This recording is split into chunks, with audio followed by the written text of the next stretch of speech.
The more I prosecute people, the more I recover money.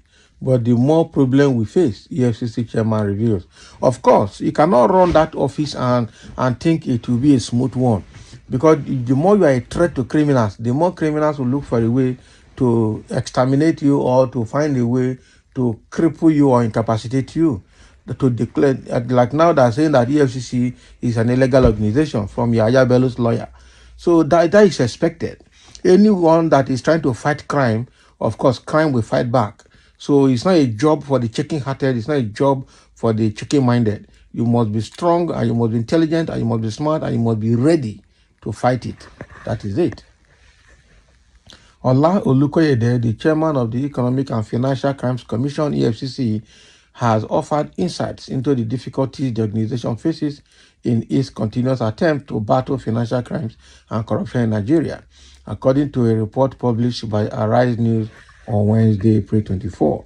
So in his remarks on Tuesday, Olukoyede stressed the value of respecting due processes and showing consideration for those who are in court, particularly former Kogi State Governor Yahya Bello.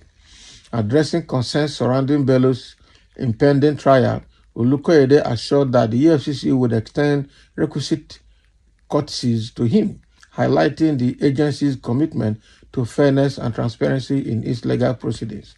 Furthermore, Olukoyede shed light on the EFCC's reform agenda, highlighting the establishment of a fraud risk assessment and control department. Through this initiative, the EFCC has initiated probes into various government agencies, including the Presidency, National Assembly, Judiciary, and the Bureau of Public Procurement, among others. So he said, we have begun with the State House because we believe it is not a place we cannot go. So we met with the president recently, and he asked us to go and do our work. And we wrote to his chief of staff to furnish us with the process of awarding contracts, and within a week, he replied. So we also wrote to the National Assembly to furnish us with the process of awarding contracts and the cars they buy, and surprisingly, they replied. So the same thing with the Chief Justice of the Federation. So it is not about the investigations and the convictions we have secured, but about the sources of this crime. The more I prosecute people, the more I recover money, but the more we face these problems. Can you imagine? So what this man is saying now is that, the more he's handling this matter, the more he's facing more problems. Like I said earlier, it is expected. Okay? It is expected. It is not a joke. So when you are doing that kind of job, you should be ready. That job is not for everybody. It's not for somebody that can be purchased, and it's not for somebody that can be intimidated. It's not for somebody that is not militant-minded. It's also not for somebody that cannot stand his ground, or that is also lazy, cannot do research to verify information.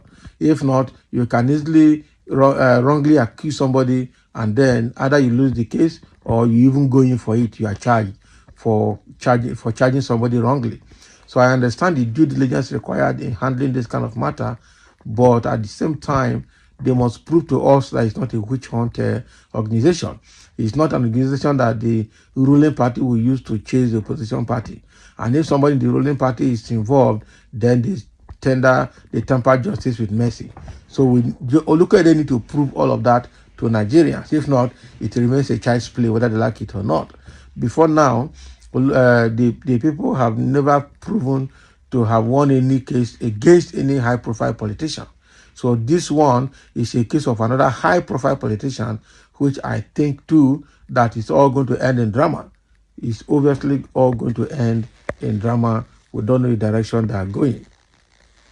So look at the EFCC, all of them need to prove to us that yes, they know what they're doing and they're having right information. All this is telling us that he went to the president, he wrote to the president's chief of staff to show them the process in which they award contract, and in just a very short while they replied. When they replied, have you investigated to be sure that what they replied is exactly what they're doing?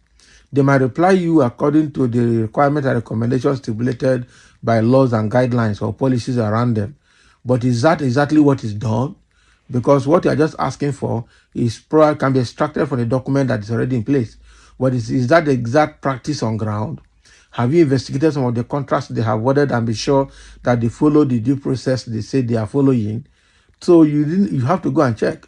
He said he wrote to the Senate president, and the Senate president replied as well on how they award contracts and how they buy the vehicles they have bought for themselves.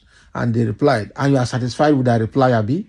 Have you gone in to see that the vehicles they bought and the contracts they awarded, they are all in line with the policies and programs or in line with the guidelines that is available for them? Have you checked? Have you done a sample check to confirm that yes, what they're telling you is exactly what they're doing?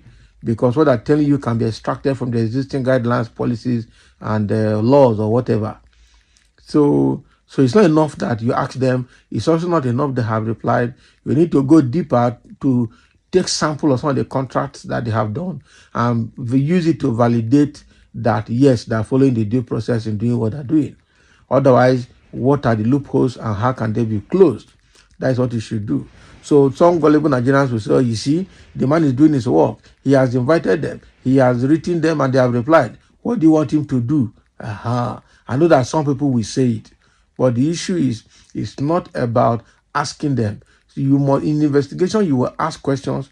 You will paint a scenario, or you take a typical scenario, a typical representative scenario or event, and then ask questions. They give you answer, and then you match your answer with the available guidelines. That is called systemic approach to investigation. And then you confirm that, yes, what they have answered is exactly what they are doing from the sample contracts or projects that you have. Okay, and then you also see the effectiveness and adequacies and inadequacies of the system in place to guide such activities and be able to identify areas of improvement. Okay, because if they didn't follow it, it becomes systemic. Or is it human? You need to be able to categorize the errors you are finding. Are they systemic errors because the system in place is not robust enough? Or are they human errors because human beings are deliberately, shortcutting the process and the system to get what they want? And how can all of this be corrected? You have to be a bit more detailed in your systemic approach. It's not just enough to just write on the surface, you get a response, and then you go to bed, you say it is done. So Olukoyede should know, she need I'm sure every Nigerian exactly know exactly what to do anyway. The only problem we have is that we are too sentimental and we are also very gullible, and Nigerians can also be purchased. Whether it is poverty or it is something in the blood, I don't know, that Nigerians can easily be bought over. You never can tell who is being bought over. That is how bad it is.